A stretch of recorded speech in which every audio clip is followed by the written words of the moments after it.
Evaluasi Desa Pekraman yang dilaksanakan pemerintah Kota Denpasar melalui Dinas Kebudayaan terus berlanjut.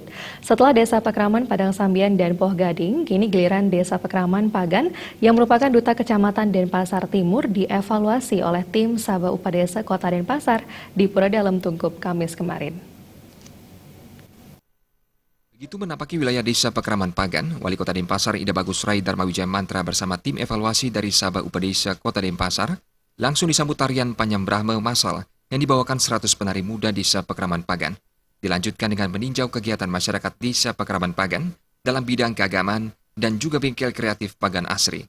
Wali Kota Ida Bagus Dharma Wijaya Mantra mengatakan, evaluasi Desa Pekraman hendaknya tidak dijadikan beban, melainkan sebagai suatu kebutuhan untuk melestarikan budaya yang di dalamnya terdapat karakter budaya sebagai jati diri. Di samping itu juga terdapat unsur agama, bahasa, seni, organisasi sosial, ekonomi, pendidikan, dan juga teknologi. Untuk itu, Desa Pekraman harus mampu menjadi benteng dalam pelestarian budaya. Selain itu, evaluasi yang dilakukan saat ini juga jangan sekedar menilai administrasi saja, melainkan bagaimana Desa Pekraman dapat menjawab tantangan ke depan. Sebab kondisi Desa Pekraman dulu dengan sekarang sangat berbeda. Jadi identitas itu kan ada personality dia istilahnya di sana. Jadi ya itu yang kebudayaan itu ya masalah identitas, masalah perilaku dan segala macam. Ya masalah tata cara kehidupan dan peran-peran sosial segala macam. Kalau kita melihat hal ini kan, kalau dulu Bali itu terkenal dengan apa? Dengan kebudayaan macam. Jadi berinteraksi secara baik.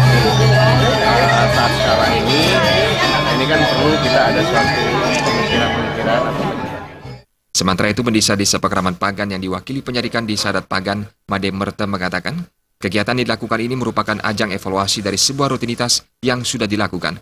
Melalui evaluasi ini akan terlihat sejauh mana kekurangan dan kelebihan program yang sudah berjalan. Artinya kita melaksanakan kegiatan ini sebuah ajang evaluasi daripada sebuah rutinitas yang sudah kita laksanakan. Artinya ini kan evaluasi yang dilakukan oleh pemerintah, kita akan bisa melihat sejauh mana kekurangan dan kelebihan program yang kita sudah laksanakan. Bahwa program Desa Pekraman itu sudah biasa kita laksanakan di tingkat Banjar, tingkat desa, dan itu memang sudah terimplementasi dalam kehidupan sehari-hari masyarakat. Baik Pariangan, Pawon, atau Pelemahan. Sehingga kami di Denpasar, khususnya di Desa Paganing, ini tidak menjadi beban, malahan ini menjadi satu kebanggaan. Ketua Tim Penilai Wayan Mega Nada menjelaskan sebelumnya, Desa Adat Pagan sudah dibina, kemudian dilanjutkan dengan kegiatan evaluasi untuk melihat sejauh mana desa ini mampu menyerap dan memahami pembinaan yang telah dilakukan. Pemahaman ini penting karena Desa Adat memiliki tantangan yang cukup berat dalam melestarikan budaya dan adat. Jenny dan Adi Setiawan balik.